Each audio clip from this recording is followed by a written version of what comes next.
This will be good to watch. So on board here with Ricardo Fella. You watch Goats, loses the rear there, keeps the brake on until past the apex, tries the over and under, bang! So contact within 250 metres at the start of the race, and then they bang all the way up Mount Straight. Look at this. Between the two cars, he can't do anything but keep it flat and hold the steering wheel straight and hope for the best. And then ultimately Goats gets it, well, he's getting butt drafted by Augusto Farfus, and then Chaz takes the opportunity straight up the inside of Fella. And the bronze drivers back in practice got a set of tyres too, but they couldn't bring them into the race. So only to, Jamie Day, big aero wash understeer and ran it wide at the exit of the tree and has made significant contact with the barrier, the concrete wall on the outside. Oh no! Oh, it's the 77 early contender, Maxi Goats in the gravel trap at Elf Murray's corner, and that will 100% be the first BMW safety car period of the race. How has he got there? He must have arrived backwards. They didn't change tyres. Oh, this is going to be something with traffic. Safety car boards and flags. Safety car boards and flags. It's the Ferrari. Oh my goodness. 26 Ferrari of Will Brown and Maxi Goats. They were battling for position. Mount Straight is because he had to change lanes because of the GT4 cars. Even before they got to the control line, Augusto Farfus bowled a wide at the chase. So as soon as the safety, oh no, one of the McLarens backwards at turn 2 into the wall, the 25 car. Ryan Sorensen. So was there contact as some of the faster cars coming through? Now he's stuck. There we go, he's done a flick turn. And now it's actually damage to the front splitter. Come on, come on. But has he done damage to it? So what happens here? Was it cold tyre? Oh no! Number 9, Dean Fiore. Contact with Sorensen turns him around. And this, just to unpick, was what was going on the restart, because you cannot overlap until you get to that control line. And Ian James had a big overlap, and he got that track position in the 27 car, ran it wide at Elf Murray's corner, and then no one could get by until they got to that control line. Ian James, so here we go on board Liam Talbot, Kenny Habul right in front of us. Kenny's going up the inside of James. Just touch, and around James goes. Contact? There must have been contact somewhere else, and he's done a drive shaft or something else. But you still try and get it back, surely. I mean, it's downhill. You coast into the lane from there. Chase. So there's the... It's gone. Like suspension. It's clearly, but more than just a tyre. So whether he does not have the drive to do it, whether it is like good call, like that it's failed that heavily that you literally can't drive the car back. Shit like that. That's right. Kenny was in Daytona. He saw that. Actually, no, he was long gone. Oh, Liam, up the inside. Contact! Hip and shoulder. I think that character assessment's going to go on. At Grove Racing, and now it will need another one. So here we go, on board with Kenny Habul. Well, Steve was out wide and Kenny was on line. I mean, it was the smallest to contact. You almost didn't feel it from Kenny's car. Racing Lambo will get the wave by, and this is what's happening now. So everybody else has got to stop weaving. Stop waving. Now. Yep. Yeah, stop weaving. It's hang on. No. There's this will. I mean, that's Charles Vert. We are seeing this live. The Gripper Emma car and the BMW of is it Words? Yeah. I thought 46. Yeah. So.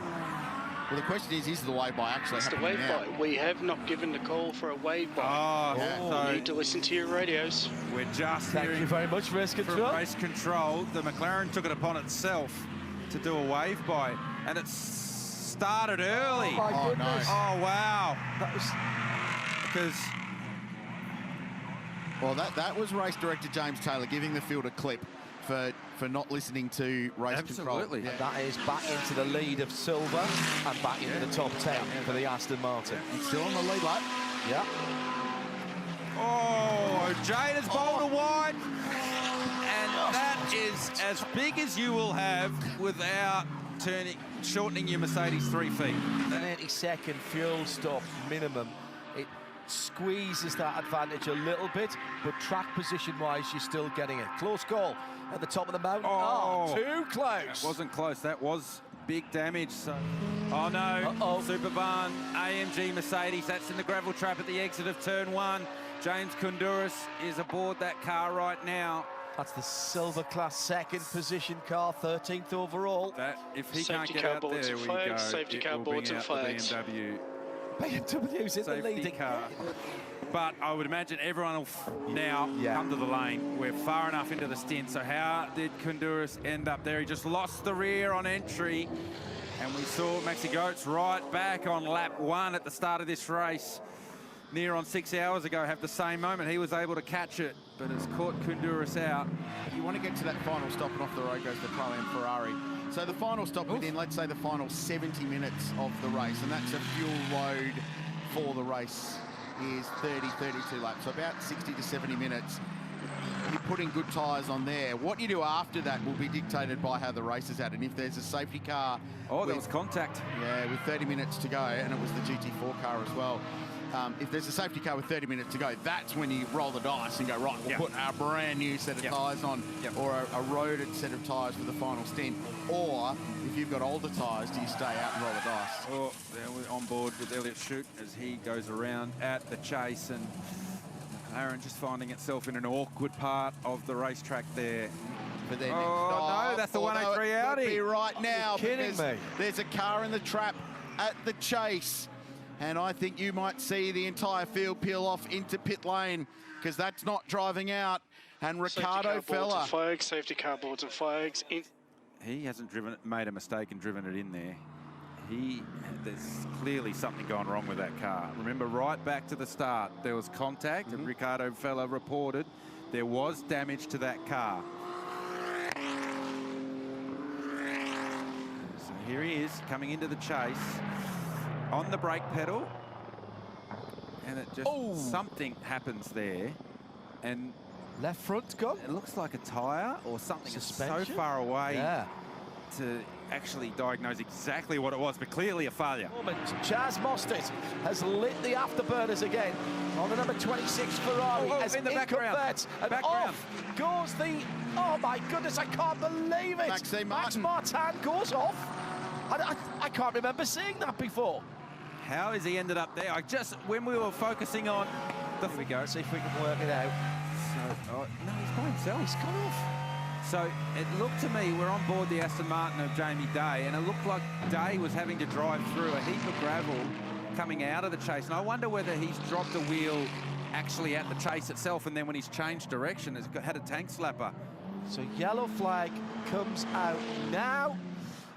There's the McLaren, and right now, that's fine. So now we're further down the road, past that point that we picked up earlier from out of the car. See the yellow flags. Fellow flags are already well out, and then now he's gone by. Valentino. Marginal to go to the end on 3 stops, I would say. So this is the pit entry for Brad Schumacher.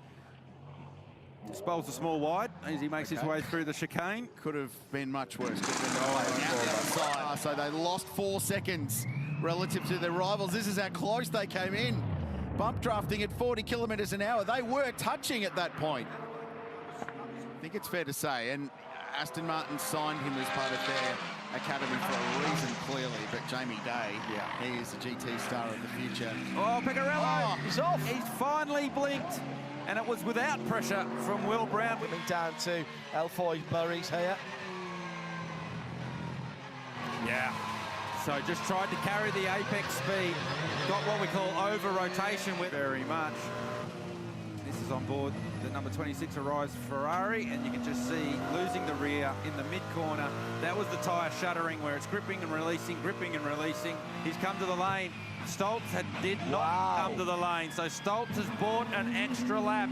That could be critical. That is. Oh, he's. Oh no, he got the wall. Yeah, I thought he'd gone a little bit too deep, and he's clipped the outside of the car on the right-hand side, on the inside of the pit wall. Now, has he done any damage? I don't think so.